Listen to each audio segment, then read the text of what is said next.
एक छोटा सा गांव जहां हर कोई एक पुरानी हवेली से दूर ही रहता था।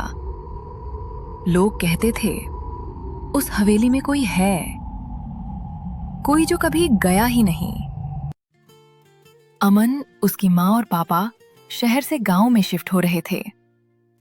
उन्हें एक बड़ी, सस्ती लेकिन बहुत पुरानी हवेली। देखो, हम पहुंच गए।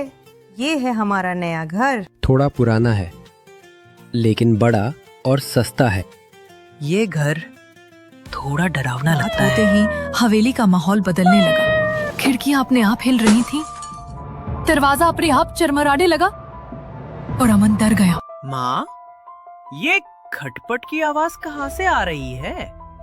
सो जाओ बेटा, शायद हवा होगी। उस रात अमन को एक सपना आया। एक सफेद कपड़ों में लड़की उसे बुला रही थी। मुझे बचा लो, कोई मुझे सुन नहीं रहा। अमन हड़बड़ा कर उठ गया। उसके कमरे में बस चांदनी की हल्की सी रोशनी आ रही थी और दीवारों पर अजीब सी परछाइयां। अगले दिन अमन ने हवेली को अच्छे से टटोलना शुरू किया। एक पुरानी लकड़ी की अलमारी को खिसकाते हुए उसे एक छुपा हुआ दरवाजा मिला। उस दरवाजे के पीछे था एक कमरा जिसमें धूल से ढकी पुरानी तस्वीरें थीं और ये लड़की कौन है?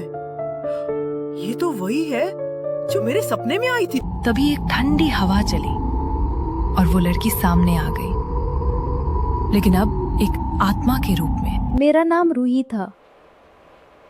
मैं इसी कमरे में खेलते खेलते सीढ़ियों से गिर गई थी।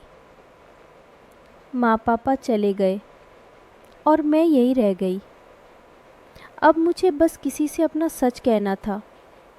मैं बुरी नहीं हूँ अमन। रूही, मैं तुम्हारी मदद करूंगा। अगले दिन अमन मंदिर गया। उसने रूही की तस्वीर और उसकी गुड़िया मंदिर के पत्थर पर रख दी, फूलों से उसे सजाया और शंख बजाया। तभी रूही की आत्मा वहां आ गई और भूत से एक परी बन गई और अमन से बोल, धन्यवाद अमन, अब मैं आज़ाद हूँ। लगता है अब ये घर सच में हमारा हो गया है।